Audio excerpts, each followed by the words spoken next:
organic farming is patience. If you want your crop quickly, do synthetic. Because in synthetic, you are feeding the plant. In organic, we are feeding the soil. I always say that I don't grow banana. I grow the soil, and the soil grows bananas. I don't grow chilies. I grow the soil, and the soil grows chilies. You see here, I am growing the soil, and the soil is going to grow the jack beans.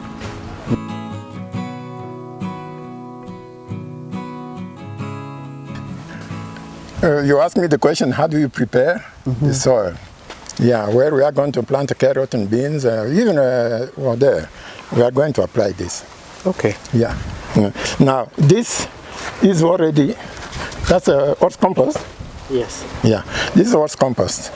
Horse compost? Yes, okay. It's a horse manure composted. Ah. Okay, we have also cow dung, and then we have topsoil. This is already mixed. They have already mixed topsoil and horse compost. Okay. Okay. Now, can you get the knife? And there's no smell. Yeah. Usually, you'd think the horse manure has already been. Yes, it was. Oh yeah, it was a long time. Yes. Oh, okay. And then we composted. Okay. Yeah. Now, yeah, get the knife. What we do is that this we know what is in. We know what is the nutrient which are in horse manure. We know what is in the cow dung. And then we try to compensate. Because everything we need is not in that compost. And then before using it, we add rich these fertilizers. We add this. You can cut. You remember I was telling you how good is the compost, the comfrey. Yeah, the comfrey, we have it planted in the farm. It is taking all the nutrients from the soil, keeping the leaves. We are bringing them then to add to the compost. Yeah. Okay. Yeah, that's enough. Yeah, you can cut. Just to show. Yeah, you can cut even with the hands. Yeah. Yeah. And you don't have to wait for it to start breaking down, or do you here? No. You just apply it. Yeah, because here what we are doing, we wanted to make our compost rich in nutrients. Because the compost, that's the one we are going to put all around before planting. And then when we are putting it, we want it to be rich. Yeah, it is. We are adding fertilizer to it. It has already some nutrient in it, but we are adding. Okay, that's a moringa. You were asking the question. Gift, can we show how we add the moringa?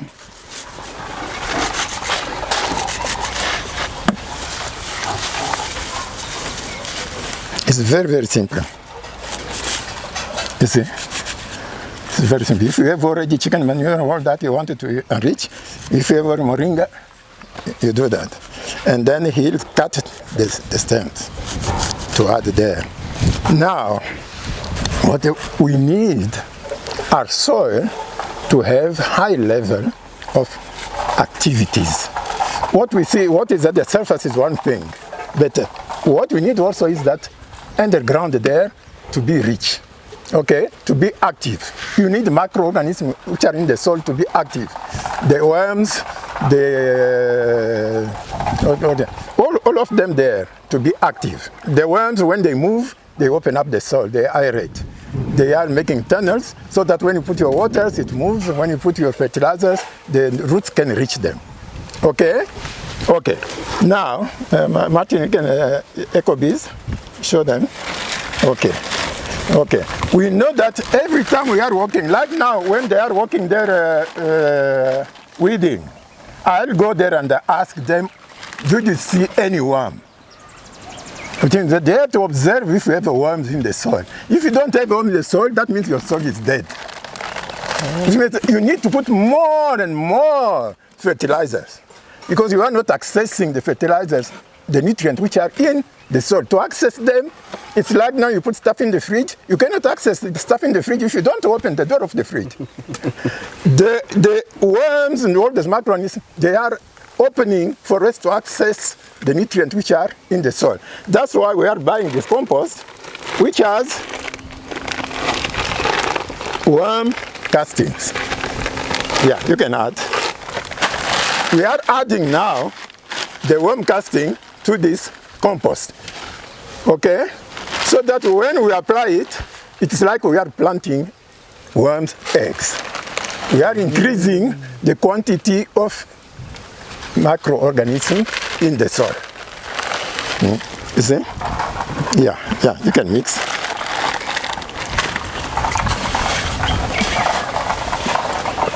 Now, when you're doing this for, because I saw the field which you'll be doing this for is very large. Yes. How is it cost effective with all the inputs that you're putting? I know with the comfrey and the moringa you grow them here, but with the topsoil and those things, when you compare the cost of buying synthetic fertilizers,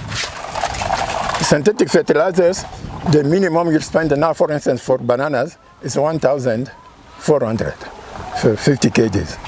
Wolf compost is 25 kgs, 50 kgs. The cost is very, very low.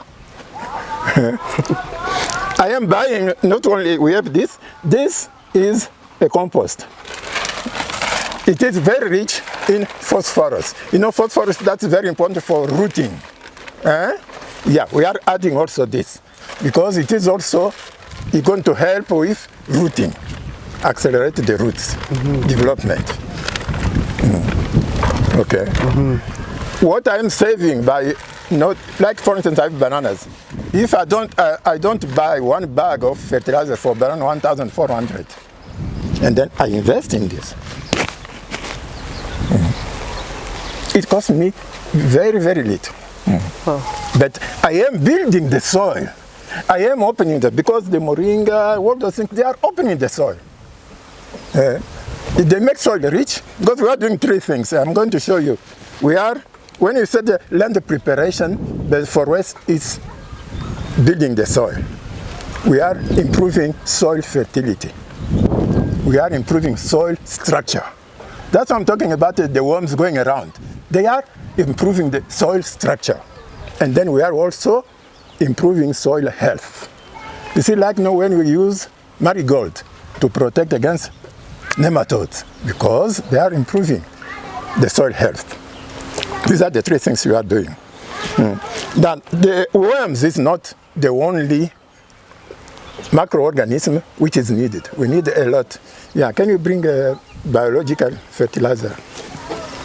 You also showed me the ash. Do you also add it as well? No, we add like around the plant. After it's grown up? Yeah, when we plant, yes. Okay.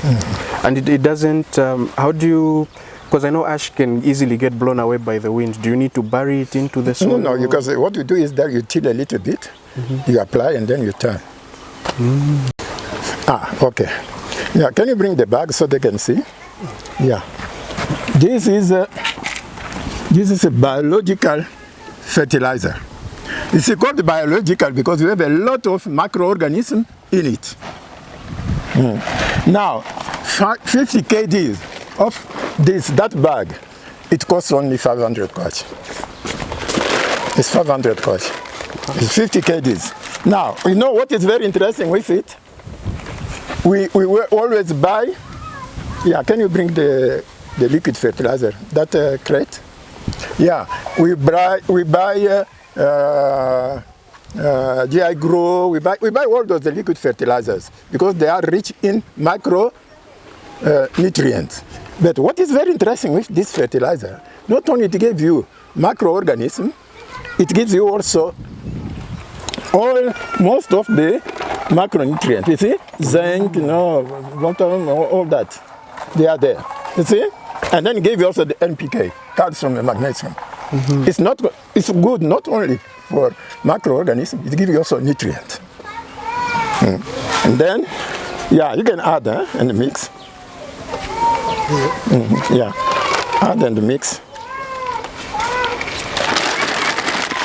And what are the application levels, for example, for this? No, this is a pure biological. Okay. It's not really a problem. But us, what we do is that we don't want us to over fertilize. Yeah, that's how we prefer most of the time. If we are applying it direct, it's maximum 50 grams. Okay. Yeah. You see, when I was showing the banana where the roots are, yeah, that's where we apply. I'm going to show you. We'll go through there. We'll go back in there. I'll show you to make it easy for them when they apply to know where to apply. Okay. Okay. You see, we have mixed all this. They are going to plant. You see the jack beans? We are going to plant them there. They are going to plant also cocoa yams in that area, which means that they are going to mix this in the areas where they are going to plant, and then they will plant. Okay. Yeah. No, before putting the beans in the soil, they add this to the soil, they mix, and then they apply. They plant the beans. Okay. Now, what is very interesting is that the beans are coming, finding the soil is all fertile, but the beans themselves, they are going to fix again nitrogen. What we want, the more of them throughout the field, so that we don't use a lot of this, because by planting the green manure throughout, they are already fertilizing the field. And you see, it's reduced because the initial cost here is low. But what we are doing is we are putting this to accelerate the growth of the jack beans. And then by planting more jack beans, we are going to have all the soil rich. And then by planting the comfrey, also all around, we are also going to improve the soil. Okay. So do you see that you reach a point where you don't need to buy any fertilizers externally? Yes. It will just be self-sufficiently? Yes. Because basically we are moving step by step to centropic. Yeah, the end result should be centropic. Now that's why I'm spending a lot of time going around observing my neighbor's place there. Could you, for just a quick moment, explain to us what is centropic? What is centropic? You know, the entropic.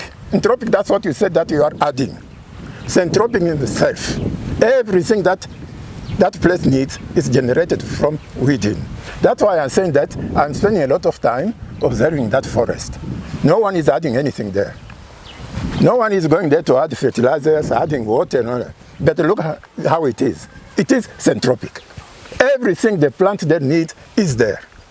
What is the message is telling us? It's telling us that everything a crop, a plant needs is already in the soil. It's how do you access it? How do you access it? When you are putting your crops, how your crops are accessing what is already there.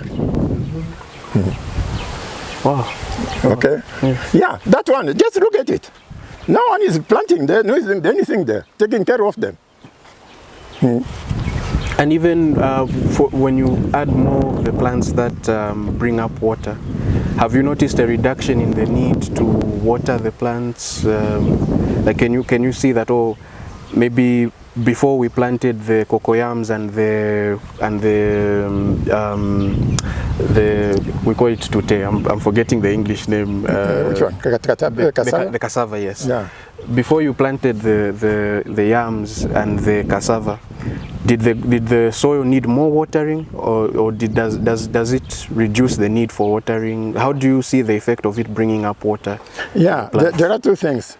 I am always telling people that I am observing the soil which comes out with those underground rats. How do you call them? Molds? Yes. Yeah. Molds for me are very important because they are an indicator of where our soil fertility is. Because they are bringing all that soil from there. I look at the color of that soil. That color is telling me if my soil is ready, is absorbing well the water, which means that basically we are reducing the quantity of water we are sending. Because we know that our soil is absorbing and retaining water. There is no need to be watering. Let's say we were watering 4 times per week. By doing all the things you are doing, we can reduce like to 2 times. That's saving in terms of what you are doing. Wow. Okay.